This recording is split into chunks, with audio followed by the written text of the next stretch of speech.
guys, it is me, Redbird Studios here, and today I'm going to be showing you what I have made today. The other day I caught a baby 1 week old, and guess what it is? I'll give you a minute to think, and then see if you're right. A baby garter snake.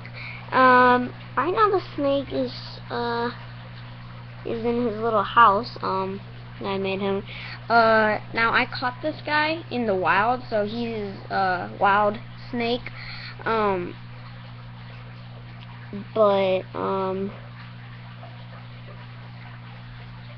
until he wakes up and comes out of his house, I'm just gonna tell you what about the garter snakes and what I made.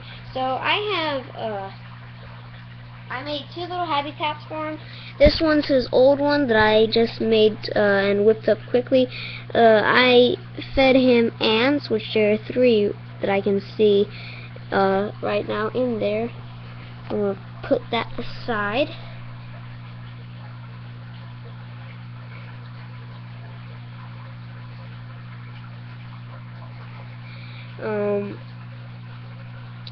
But I'm going to get this up.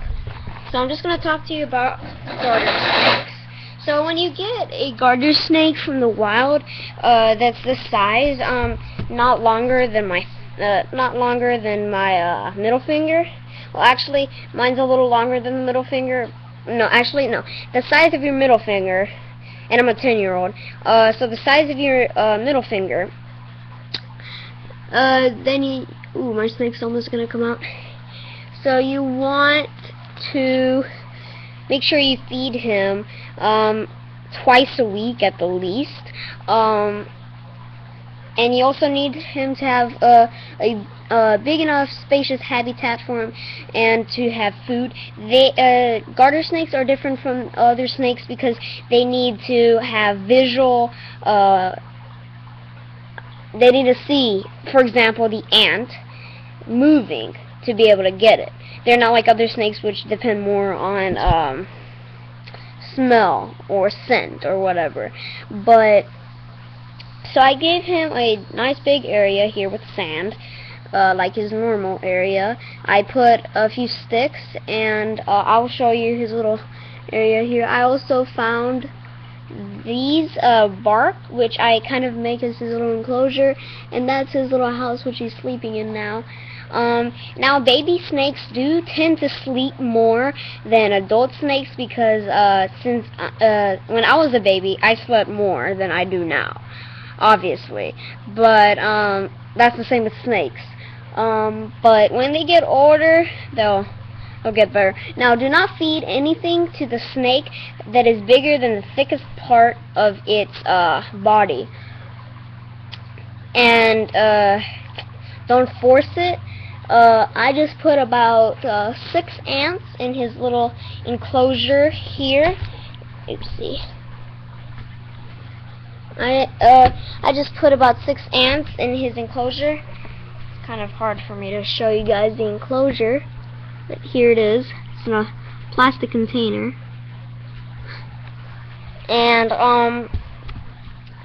basically I just put a few ants in there, and some of them are boring. I put worker ants because one time I put a soldier ant, and there were 2, and one was on his neck and one was on his tail, and they were biting him a lot.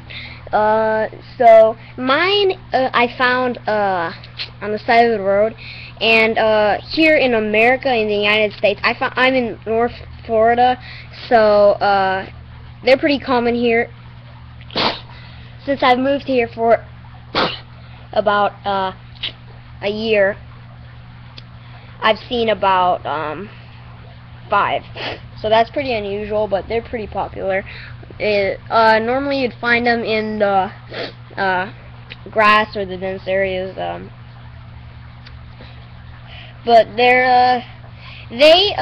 when they're this size, they don't bite, and they normally don't bite unless you really threaten them. So when this guy gets bigger, he'll have the objective to bite. Right now, he's not a biting guy, so that's good. I don't want him to be.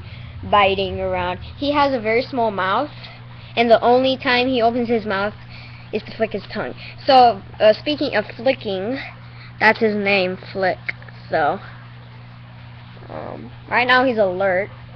So I'm just gonna wait for him to, you know, crawl out. Come on. He's tired. Since this garter snake is pretty tired right now, I may do a part 2 of this video if it doesn't come out yet. Yeah, I'm gonna do a part 2. Anyway, I'm gonna see you guys next time, and please check out the part 2 of that. So, check it out. Bye-bye.